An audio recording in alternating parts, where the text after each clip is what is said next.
Okay, we're recording, and I am with Mark Leslie Lefebvre. Mark, thanks for coming on. Um, Thanks for so having me, Jeff. So excited yes, to get to talk to you again. yeah, because I was just on you just interviewed me a couple weeks ago. Um, and I've been meaning to ask you on for a while. We do these episodes every once in a while called Grand Rounds, because I'm a doctor and doctors do grand rounds.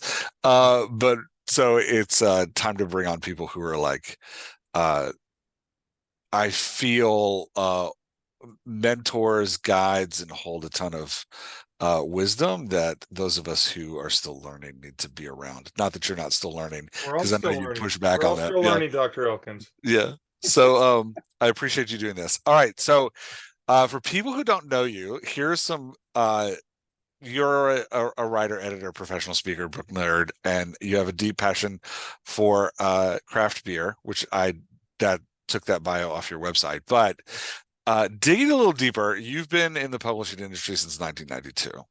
Yeah. And I read your first story was Phantom Mitch, which is an amazing name for a story.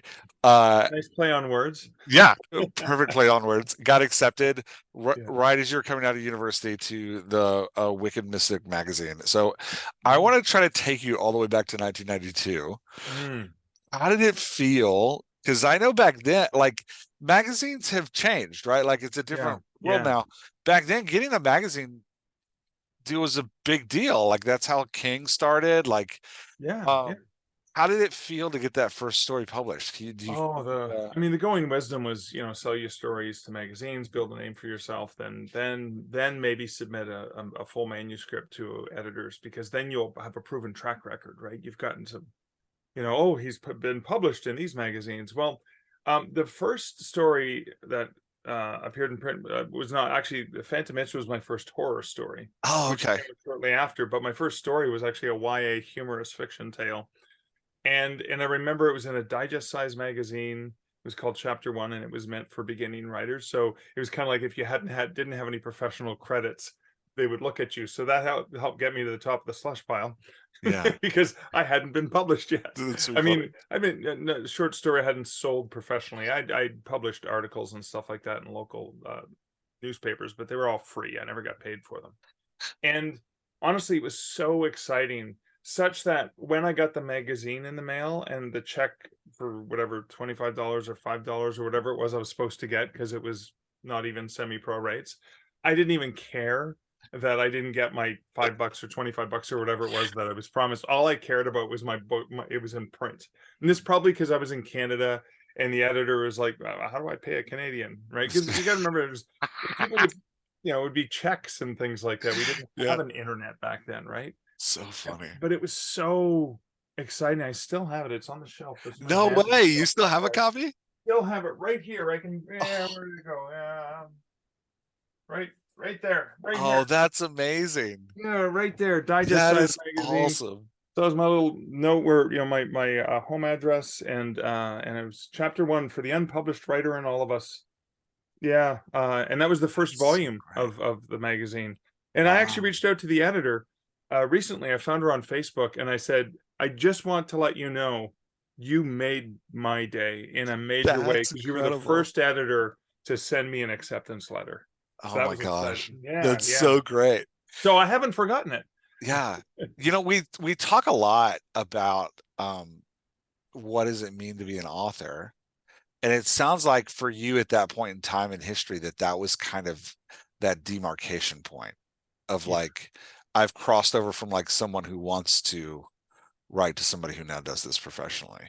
Yeah, after, probably 100 rejections by the time I got to that point, right? Because I got Oof. my first rejection probably 6 years earlier. I remember at the age of 14 or 15 when I first started, and just got rejection after rejection. I kept sending stuff away. And then that was the first one. And then it was weird because I always had two or three stories in play at any Ah, given time. I always, because again, this was back in snail mail days, and you would mail something out and you wouldn't hear back for 6 months or 9 months or whatever. wow. So always had. And then when I got a rejection for a story, I'd send it to the next market. And it was like, and I kept tracking it. And so, but right after that, I started to get like almost immediately after that, Phantom Mitch, the horror story was published. And then I think that made the short list of honorable mention in the year's best fantasy and horror. and just to see my name on the same page as Richard Lehman, because Leslie Yeah, Lehman were pretty close. So I was like, oh, that's it awesome. was like every little step along the way was, you're good enough. You can do this. Someone out there likes your stuff enough to want to pay you for it, to want to Yeah, put it in their magazine. And yeah, that was pretty awesome as I continued to do that over the years. And then I yeah. didn't discover self-publishing until 2004, when I collected previously Which published is like, stories. you say you didn't discover it until then. That's like a good 10 years before the rest of us were doing it. I know. And Yeah. it was only like, if I did a print on demand version directly with Ingram Lightning Source. There was no Ingram Spark, Draft to Digital Print, any of those easy Wow. front ends. It was all the Yeah. hard back end, and because I worked in the book industry, I used my know-how to make it look like a real book That's awesome. and stuff like That's that. so great. Yeah. Where did you sell it at? Did you put it in bookstores or where was it? I used Ingram's distribution. I made it fully returnable because I knew the book industry, and I knew that it wouldn't be ordered. That's why I created Stark Publishing. I registered the Wow. company name because I didn't want anyone to know it was self-publishing. Yeah, yeah. And I made it returnable. And I would do things like, I remember for my day job as a bookseller, I was going in to be trained on SAP in Philadelphia. And I remember, yeah, no, Pittsburgh, my apologies, Pittsburgh. And I remember calling ahead saying, hey, Barnes and Noble downtown location. And I knew downtown locations was a Yeah. lunchtime crowd, and they closed at like 6 o'clock at night or whatever. And I remember being able to arrange book signings. I'd call up 3 months in advance, say, hey, I'm going to be in town on a business trip. I'd be happy to come, either on, whatever, if it was a suburban location, on a Saturday, or lunch hour, or after work, or whatever. And they would order my books in, and then whatever Wow. didn't sell could get returned. Now, I did make the mistake. Yeah. I think what had happened is, here in Canada, one of the buyers from Chapters Indigo must have found out, hey, this guy Mark who works for Chapters, he wrote a book. Let's order a bunch in. So they ordered like 300 or 500 copies of the book, and they put 1 or 2 in every location across the country. It Wow. sounds fun. It sounds nice Yeah. until you realize, in a store that has 100,000 titles, Yeah, you're just lost on a one shelf. single copy is Yeah. never going to be seen, because who am I and nobody knows about me? So yeah, if I'm doing a book signing, sure, the stock will sell. They Yeah. bring in 20 copies, I sell 15 of them, whatever. Yeah. Because I'm there, signing with my skulls and stuff like that. Yeah. At a But minimum, somebody's going to come to the table and feel bad for you. yeah, feel bad for me and just go, oh, I'm going to buy a book. Yeah. But then that was the first time I faced the reality of returns, and went, oh, okay, I make $5 every time it sells. I lose $8 every time it gets returned. Nice. And so I was in the hole in that first year. I was in the hole several $100s, when it was great when Chapters ordered a big whack of copies. Not so great 6 months later or 9 months later, when most of them got returned unsold. Yeah. That's And I really went, funny. whoa, this is what publishers have to deal with, right? Is this that they have to have a balance budget based on going, we got to hang on to some reserves to pay for returns. We can't just Yeah. go, all out. It strikes me that, in kind of our current era of publishing, things are so fast. Yeah. It's like so quick, so fast. I will publish a book and then have reviews the next day, the next week. Wow. What's it like? Yeah, I know. It feels like back then you had to have so much more perseverance. Mm, Uh, in kind of just in the speed of things. yeah. Is that true? Is that something you feel like is, maybe that we don't need to have as much anymore? Or how do you see that change? Yeah. So, I mean, yeah, I do remember having to have that persistence, that perseverance. It was really important, because the only way to get published before self-publishing came along was that, keep pushing it out there, keep trying, keep trying, keep trying. Yeah. So when it came to being able to do it myself, you know, I was, hey, well, the book's available now. Like, it is published, and so that was a great thing for me. I think I kept that patience Mm. along the way, which is kind of, I think it's cute when authors are all upset because their sales dashboard is 2 hours delayed in reporting, and they're freaking out. And I'm going, dude, I still get once a year statement from my publisher once a year I find out how the books are selling. That's So hysterical. I just think you guys are so cute, you and you're expecting to get everything like, within a second. It's like you young whippersnappers, Hitting refresh on the page every couple seconds. I know. Oh, It's that's kind of so like, oh, how great. quaint. Yeah. Okay, weird question, and you can refuse to answer if you want. Is Stark Publishing connected to Tony Stark? No, not at all. Not at all. It's Okay. a great question. So like I said, self-publishing was, vanity publishing. It was an embarrassing thing that nobody took you seriously. So I wanted to hide behind an imprint. And so Nice. my best friend Steve and I had dreamed when we were children of having a company called Stark Entertainment. And in university, we did have a company called Stark Entertainment, business cards and everything. We actually ran a DJing company. And Stark came from Steve and Mark. He got the first two letters, I got the last three. Stark, cool. Now, yeah, I was aware of Tony Stark because, Yeah. Iron Man, I grew up on comic books. Yeah. Well, I know you're a But Spider-Man fan, so yeah, yeah. and so Steve designed the logo for me. It's the same logo he designed Nice. for me. And he designed the cover of my first book because he's a graphic designer. So he designed the logo and the cover of my first book for, I think, a case of beer, which was $24 back then. And I still, it's funny, it's like I still use it to this day. And I was like, it was the best investment. Yeah, it's really funny. And Um, yeah, so he let me use the name for my own enterprise. that's great. Um, yeah, that's really interesting. What, so we're talking about like, first off, I just want to acknowledge because I don't know that you and those that have also kind of journeyed this path with you get enough credit.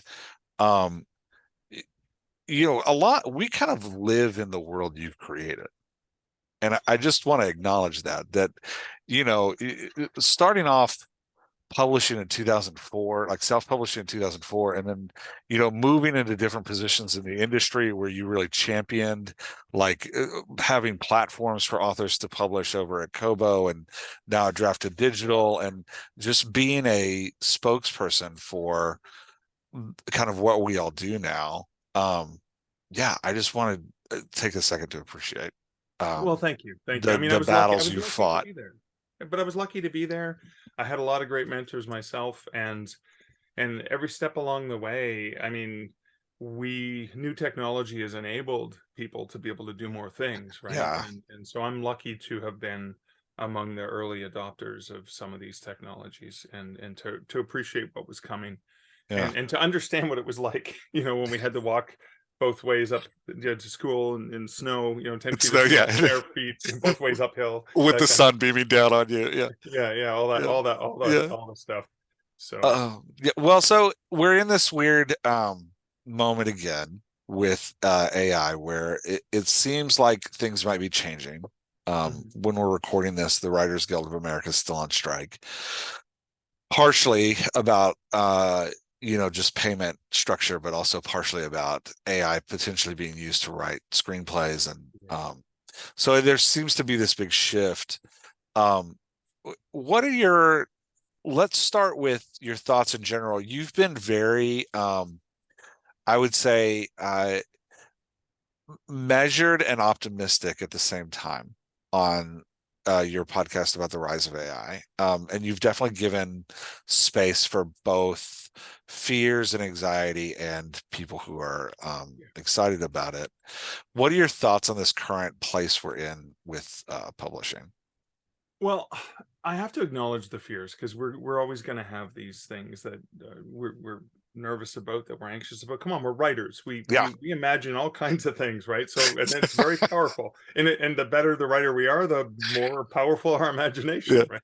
Um, so you have to leave space for that anxiety, and it's just part of us as authors. There's all the complexes we have, and the imposter syndrome, and all the things that we just deal with on a regular basis, and then we have these threats that come in.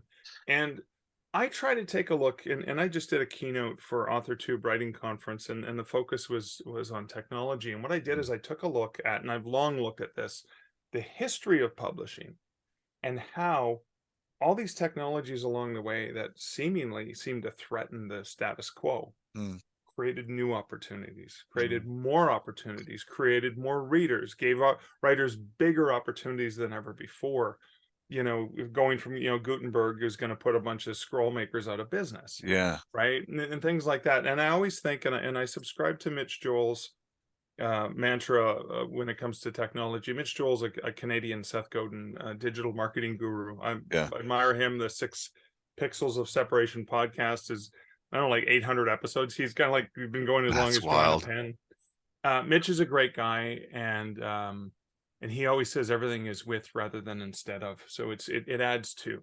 And so when I look at AI, I recognize and acknowledge that there's going to be things that are going to be displaced. There's going to be people that are going to be displaced. There's going to be artists, and there's going to be musicians, and there's going to be narrators, and there's going to be publishers, and there's going to be authors that are going to be misplaced. I'm a subscriber to the Joanna Penn school of double down on your humanity, double down on that direct, intimate connection you can have with your Yeah. reader, because I think the things that'll get replaced, that the people that'll probably be replaced first are the people who are writing a book a week. Yeah.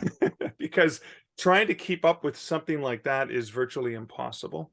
Yeah. But and I'm not saying that's the case. I mean, everyone could be potentially replaced, but I think sometimes people want to just read an author's voice. Now, I was at this Comic-Con this weekend, and a mentor of mine and a good friend, Sean Costello, who is a writer, I had numerous conversations because I had some of his books with me at the booth, um, and I've co-written some stuff with him.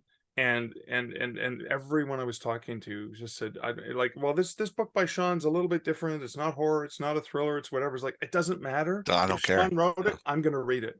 And Yeah. there's something in the voice. There's something very distinctive in the voice of a writer that people really love. And I think, as great as AI can be, it can help fill some gaps and things like that. But the Mhm. overall overarching voice of an author is something that we still have.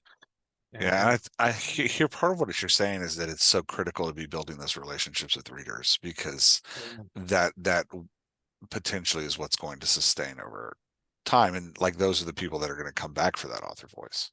yeah, I hope so. And then there's always going to be scammers, and there's always going to be people doing nefarious things. And I mean, I don't really worry about them, but we always worry about them, but they're out there doing stuff now, and then they're going to realize that writing's not a way to make a quick buck.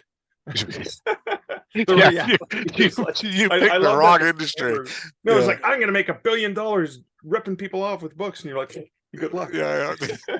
Honest people have trouble with it. Yeah. If you do, can you share how you did it with the rest of us? Because Yeah, please, yeah, we'd all exactly. love to know.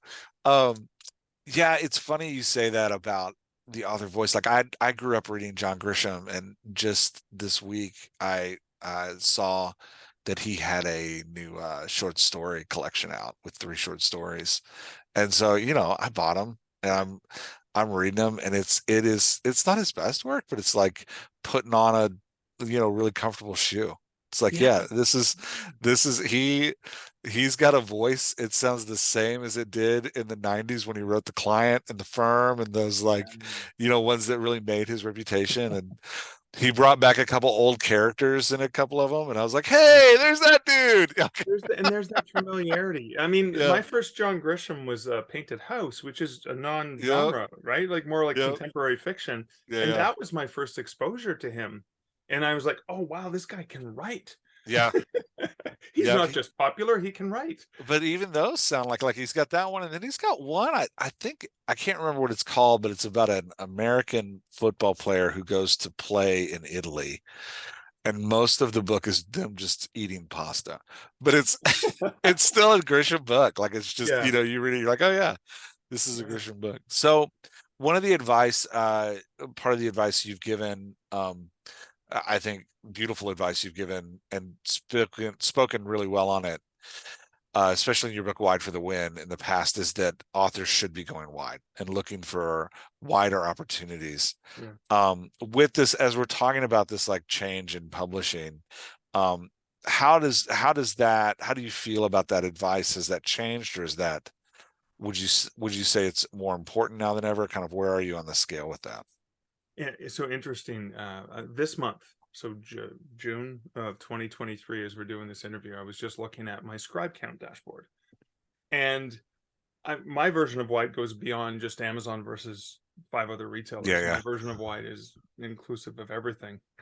And when I look at the pie from my self-publishing from June, yeah, it's a very, very small, and even Amazon's a very small portion. Now there's Amazon, and then the other, 60% of that yeah, part of yeah. the pie is all the other retailers and libraries and stuff like that. But then there's a book show I just came back from where I was selling physical copies directly. There was actually, well, this was the month I received a royalty, my annual royalty check from one of my publishers. This was also a month where I was in a story bundle.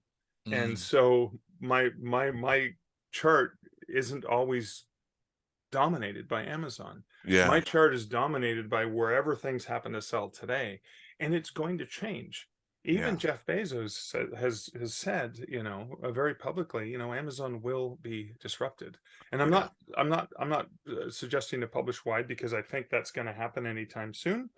And I'm not of the mindset of, that it's going to go away or things are going to do whatever, but you can't control where people read. So for example, at this show, and I love these shows because I get to talk to people. I had someone who came up to me who said, I read your first book, 4 years ago, and I saw you have 5 other books in this series. I came because I wanted to meet you.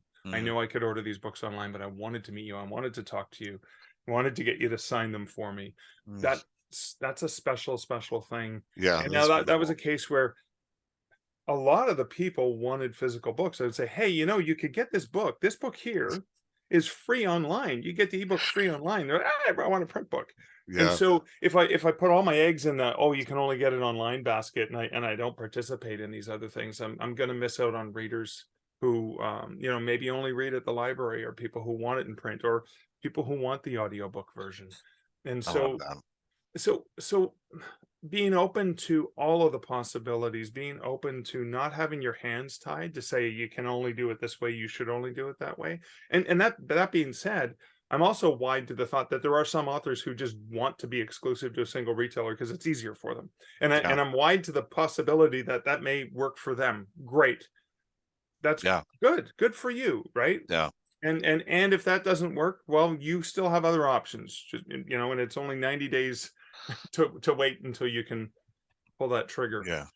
So Part of what I hear you saying though is encouraging us to make strategic choices about what we're doing with our IP, how we're getting it in front of readers. yeah, IP being like the stories we're telling, and not necessarily just limiting ourselves, but if we are going to limit ourselves, knowing why we're limiting ourselves. exactly. And one of the reasons you may limit yourself is because you want to you don't have the time.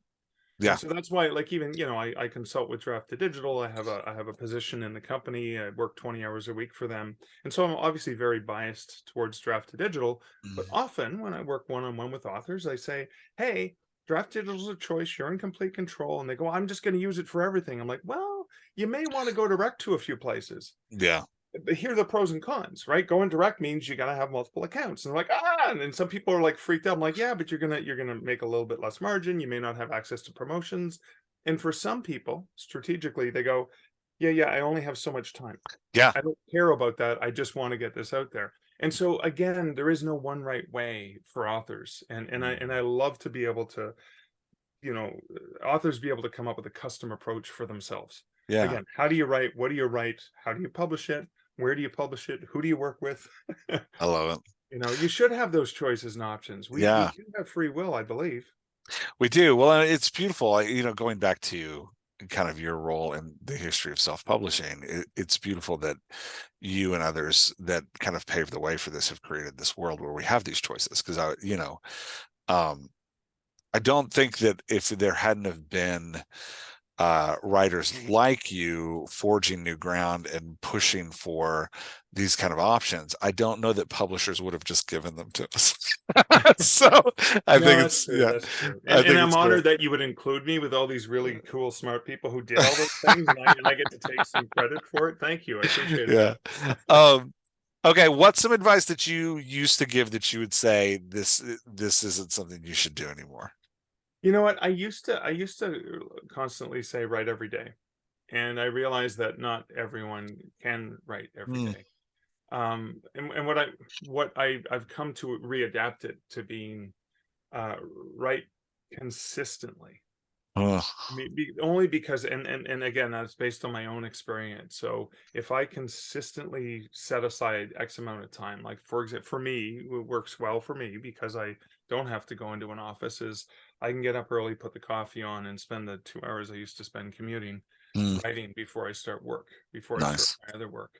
I Yeah. still have the luxury and the privilege of being able to do that. I know not everyone can do that, Hmm. but I find that when I'm consistent, and honestly, button share fingers on keyboard, or however you get the words out, Yeah. it's the consistency that works. And if it's consistently, I'm going to write once a week or once a month or whatever, or I'm going to consistently end up with one extra word on Yeah. the manuscript.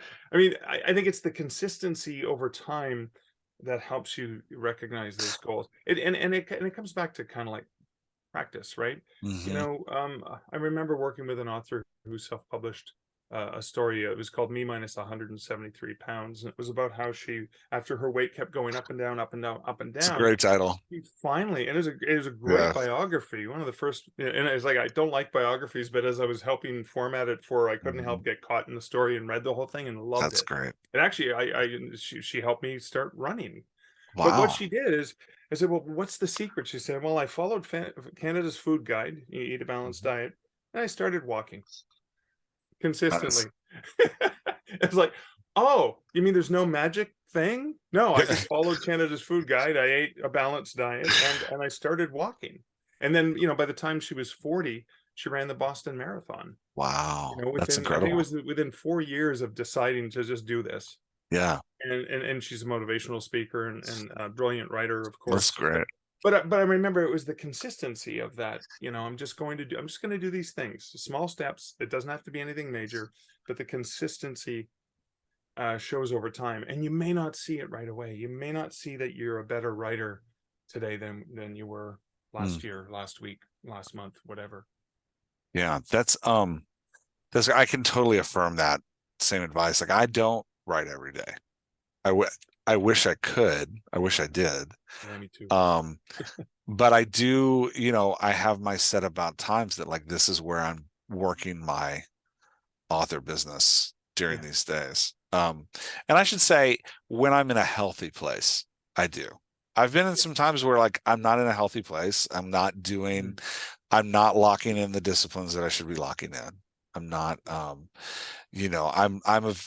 have a lot of anxiety and there are times where I just let my anxiety get a hold of me and Yeah. it's just gonna like, it's gonna run away with me. And Yeah, so, it's like Maslow's hierarchy of needs, right? yeah. You can't write if all these other things are not there as a foundation, Hmm. right? Absolutely. Yeah. So I think it's really important. You got to take care of yourself first, and then, Yeah. yeah, everything else being equal, hey, I'm just gonna write. Yeah. On that note, you and Joanna wrote The Relaxed Author, which is a great book. Um, and I know a lot of us, I think it feels like to me, at least where I am in the States, we had this time where we all kind of like clinched really hard during COVID and like just like pushed through Yeah. this regardless of what your feelings were on it, we were in this time of deep kind of anxiety and fear, and we've moved out past that, but I think there's still the residual emotional impact on that time Yeah. that I think we're all kind of processing. Like I know for me, I tend to process emotions far after the whatever is happening that caused them is gone. Of And I course. sometimes I don't even realize it. And I talk to authors now and I can see that there's still a lot of like just resettling. Yep. Um, as we're talking, in addition to writing consistently, what would be your advice to us who like we've come through this crazy time? We still want to keep writing, but there is just this anxiety and upheaval. I think you, as I alluded to before, you have to be good to yourself. You have to be kind to yourself, and you have to forgive yourself and give yourself leeway. one of the things That's you so hard. I know it's so hard, but one of the things that has worked for me, and it's really helped, and it may help for somebody else, is think about someone you love and respect and admire, and how would you treat them? Mm. Would you have the fortitude to give them the space to do what they had to do, to give them the space to breathe, the space to get over something? Treat yourself the same way you would treat someone you love and respect and admire. And I think a lot of times we're way harder on ourselves than we would be Yeah. on somebody like that in our lives. And the other thing too is, as you said, like, people grieve differently. And let's be honest, I mean, the whole world went through something. This is one of the first time in my lifetime, and that I can think Yeah. of in recorded history, that the whole world, because we're digitally connected, we Yeah. knew what was going on in other countries. It wasn't just locally. It wasn't just, oh, there's a fire next door and everyone in town is affected by it because we Yeah. all have to leave. Something is happening in a massive way, and now we're all in this together. And so, I mean, that all being in something together to me is a beautiful humanity, that we're in this together, that we Yeah. recognize that. That's kind of comforting in some way, even in a Yeah. Yeah. scary moment. But also, some people, and you think about traumatic situations and accident scenes and stuff like that, that people react differently, people go into shock differently, people sometimes have this delayed reaction, and that's going to happen now.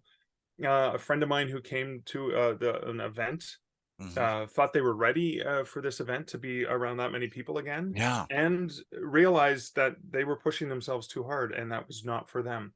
And the best thing that they could do for themselves, the kind thing to do for themselves, was to remove themselves from that situation, and they did.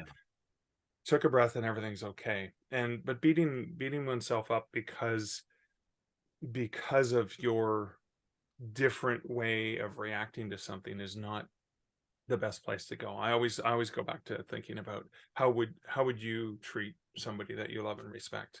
And, like, treat your try and show yourself a That's modicum right. of that of Put that. yourself outside of yourself and then have a conversation with somebody like you. And, you know, Yeah, it's very yeah. different than when you're You speaking wouldn't you to the wouldn't do mirror. that to a friend, would you? No, Why yeah, why do seriously. you do it to yourself? So I think we're really hard on ourselves, and we also expect too much from ourselves, which is why, the relaxed author is really about the long-term Hmm. effects, and recognizing, yeah, I didn't seem to get much done, but when I look over time, what's the old mantra is, you always overestimate what you can do in a day and underestimate how Yeah. much you get done in a year, Yeah.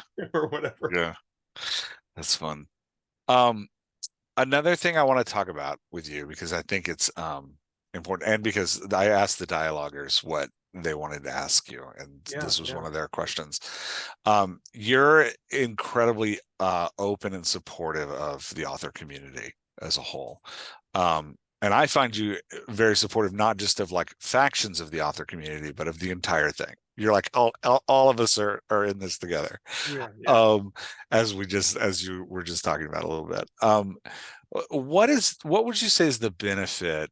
I mean, I know the benefit to us. Like, I called you in 2000, it was 2018, 19, sometime in there, in a panic. We had never met, and you were willing to jump on a phone call with me and kind of talk me down off of a ledge of like, I'm never writing anything ever again, which I'm incredibly grateful for. What is the benefit to you, and to what's the value of us engaging in the author community in the way that you do? I would actually have to say it's my own selfishness, the benefit, because let's be honest, look at all the amazing, great things you've done, and I've benefited from, Uh, right? well, So it's thanks, like, man. well, I did it for myself. No, Yeah. but honestly, I think, and I apply this to my own writing as well. And I often like to say to writers, and again, this just advice, take it with a grain of salt, but I tend to write the stories that I'm most passionate about wanting to tell, because if I'm going to spend time doing something, I need to be passionate about doing it, because no matter what the outcome is, Mhm. I feel good, and I'm rewarded by doing the action. So the writing itself is rewarding. The Canadian Mounted was a book I released in October 2022 Mhm. because I love the movie Planes, Trains, and Automobiles. Loved it to death. Absolutely loved the movie. I did not expect the book to sell. I expect maybe a dozen people to go, oh, be nerdy like me and go, oh, that's the Yeah. book that John Candy's characters, ah, that's funny. And Yeah. I thought maybe I'd sell a handful of copies. I had no idea that that would work out so well. But even had I not sold a single copy, I would have been so happy to have released the book because I finally did it. So helping writers actually feels good because I That's think awesome. about all of the people who have mentored and given to me so willingly and shared advice and been there and listened to me complain and patiently sat with me and Hmm. helped me when I had nothing to give them.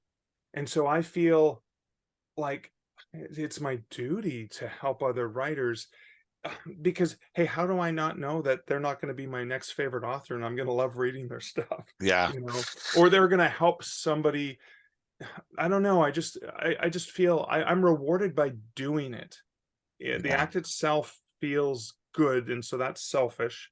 And then if this person turns out to be a great writer or helps someone else or does whatever, then yay, I helped make the world a better place Bring because something they're to an the world. awesome writer and they didn't give up on themselves, right? So again, I'd have to say it's pure selfishness, really, That's on my beautiful. part. Yeah. Yeah, it's beautiful selfishness. I love it. That's great.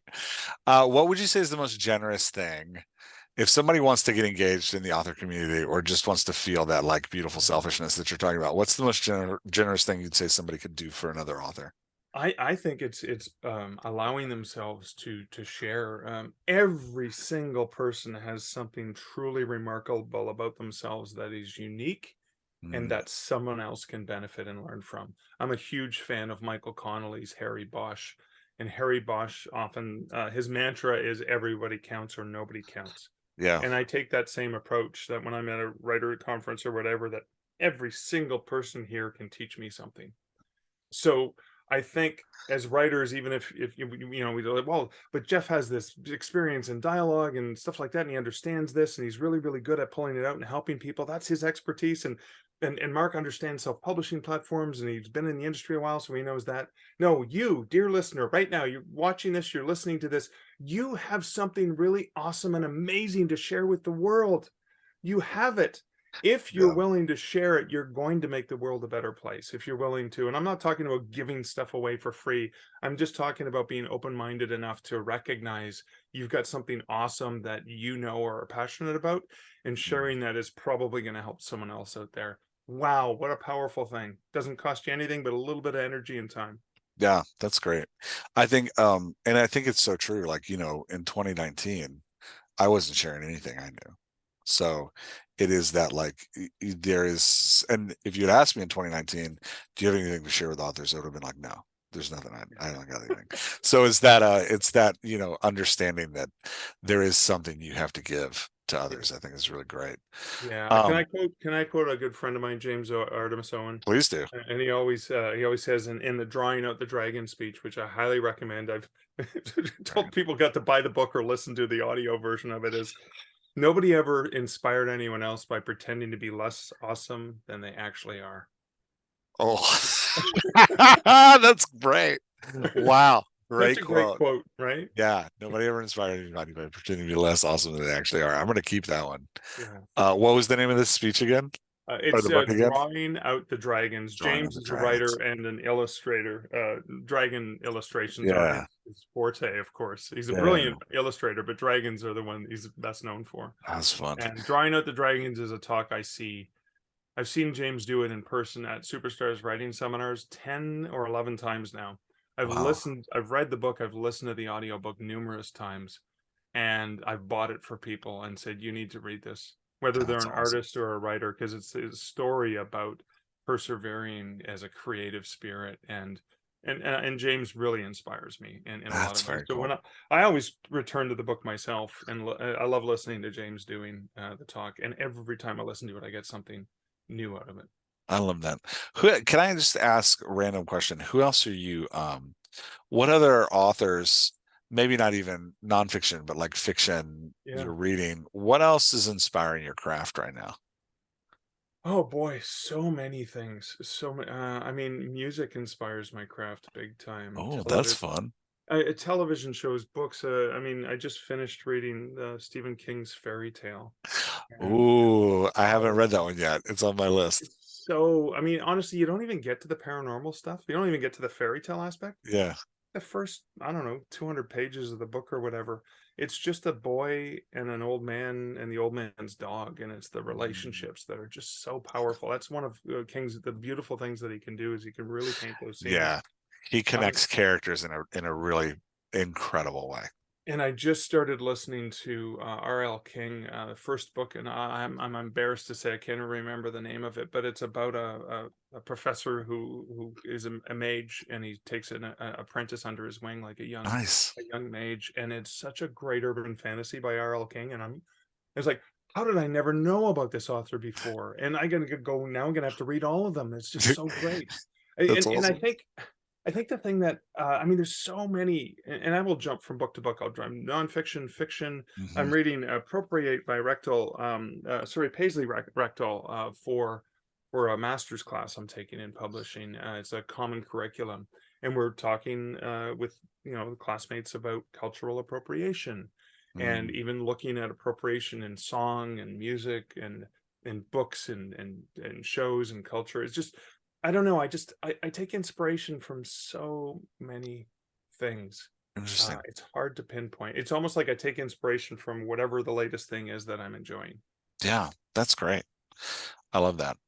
Um, when you say you draw inspiration from music, is it, and this may, you may just be like, no, Jeff, it's just inspiration.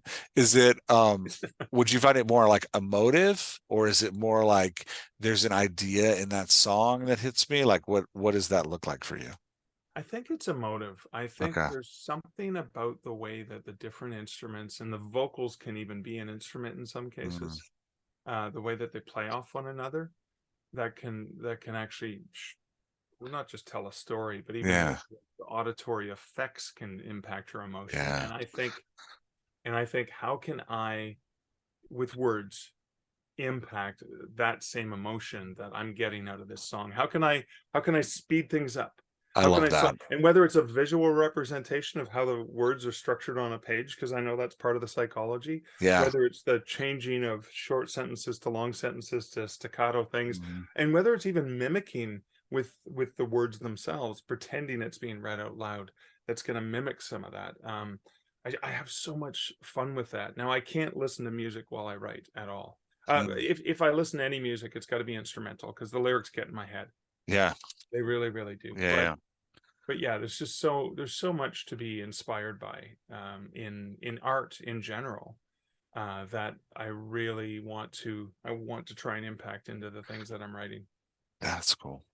Um, Thanks for indulging my weird questions. Uh, so what do you got in your queue right now? What are you working on at the moment? I'm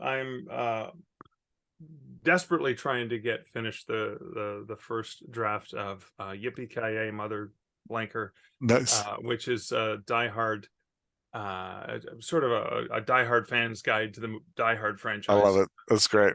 Another passion project because I'm a big nerd. You know, just Yeah. watching the special features and just listening to the director and art director talk while watching, like with the movie in the Yeah. background. I Yeah. love stuff like that. And then I've got my Canadian Werewolf series, Only Monsters in the Building, is coming out in Nice. early 2024. Again, my titles are parodies of other Mhm. properties, Yeah. but because it's a parody of a really fantastic show with Steve Martin and Martin Short, Mhm. Only Monsters in the Building has to be a murder mystery. It has to be Yeah. a closed room murder mystery. And Yep. so, I got my werewolf going into a retreat in upstate New York because as That's a awesome. werewolf who has no control over turning, he Yeah. wants to go see a therapist and understand what's wrong with him. That's hysterical. So, I love that. That's great. yeah. That's for anything else in the hopper for Oh, you? I've got a half dozen projects on the board over here, Of including course, yeah. three other books for writers, but I haven't had Nice. time to really map them out more than there's a title. I'll work on that someday. Yes. That's right. Yeah, I also have a like someday to do list that's like, oh, Yeah, these are the books that I'm going to write someday when I actually have time. yeah, Yeah. someday. Um, so two final questions. One of the dialoguers wanted to know about Barnaby. That is the Mhm. name of the skeleton, right? Did I get that? Barnaby Bones. Yeah, Yeah. Barnaby. Thanks How's for asking. Barnaby Barnaby very Bones much doing? appreciates that. Yeah. Yeah. Is he still around? Is he still part of Um, the your yeah. setup when you go to conferences and stuff? Yeah, Barnaby is in the passenger seat of my car out in the driveway right now. He just stays there because I've been doing a lot more conferences. I just got back from a Comic-Con in Sudbury, Ontario, and Awesome. Barnaby was there at my booth. With his little stand, standing in the corner of the booth with my Canadian Werewolf T-shirt on him. That's fantastic. Of course, turning heads on the highway, and it's hilarious. People pass me, and then they slow down, take a picture. That's so great. But It's so driving like through parking lots, people are like, "Oh my god, I love the skeleton" and stuff. And now I have these promotional cards with like I call it the taster pack, where they oh, can download like a 10,000 word ebook or audiobook version from thanks to Book Funnel. You can bundle those to a single page. nice. And now I have these little postcards with the little QR code thingy on it and the URL saying, "Hey, do you want if you want to check out my writing for free, just check this out here." Oh, that so is so so cool. when they're looking at me, I'm like, "Here you go." Yeah, what a fantastic use of a business card. That's Why awesome. not, right? Yeah. Yeah, that's so great. That's really smart. Okay, my last question. I didn't prep you for this one. Okay. Uh, you have on your website that your favorite author quote is, and I just want you to reflect on it. If the desire to write is not accompanied by actual writing, then the desire is not to write. Oh By yeah. Hugh Prathard in Notes to Myself. Um, Hmm. what is it about that connects with you? It really speaks to the fact that I am a serial procrastinator. And I think so many people say that they want to write a book. Mhm. Most people will never write a book. It's almost the And exact answer you get whenever somebody asks what do you do, and you're like, I'm a writer. yeah, Almost inevitably, the next thing is, oh, I have a book I'm gonna write. of course, Yeah, because everyone has a book in them, right? yeah, They do. yeah, But if the desire to write is not accompanied by actual writing, then the desire is not to write. It's just so plain and it's yeah. out there. And it's like, so if, and it's true on a daily basis. It's true as an overarching theme of my life. Mhm. And there are times, and it's okay, especially we're going through things you mentioned earlier, pandemic and stuff like trauma or anything else that's going on in your life. If the desire is not to write, it's okay to embrace that desire. Yeah. You know, I'll go back to James again, and it reminds me of reminds me of the other thing is don't give up what you want the most for what you want the most right now. Mm, And that's it kind of fits in that's well another with great Hugh one. Prather in terms of that is like what I want the most right now is just to veg out, have some potato chips and watch and binge watch something on Netflix. Mm, But what I want the most is to finish a novel. yeah. And it's kind of like so if the desire to actually write that novel and finish that book is not accompanied by butt and chair, fingers on a keyboard, Mm, then I suppose my desire is really not to write. that's And it's yeah. okay. Just be aware. Don't trick yourself. Don't lie to yourself. Be honest with yourself. Yeah, And yeah. it's going to change from time to time because we're complex beings. Hmm. You can't always be on. You can't always Yeah. have the energy to do it, and that's okay because it's okay to give yourself some leeway Yeah. and patience. That's great. Well, Mark, thank you so much. Thanks for coming on and for sharing your wisdom. I You know really what, Jeff? It's always appreciate it. always always so much fun to talk to you. Thanks for the chat. Yeah, of course. I'm gonna hit stop. We can talk a little bit more. Maybe. There we go.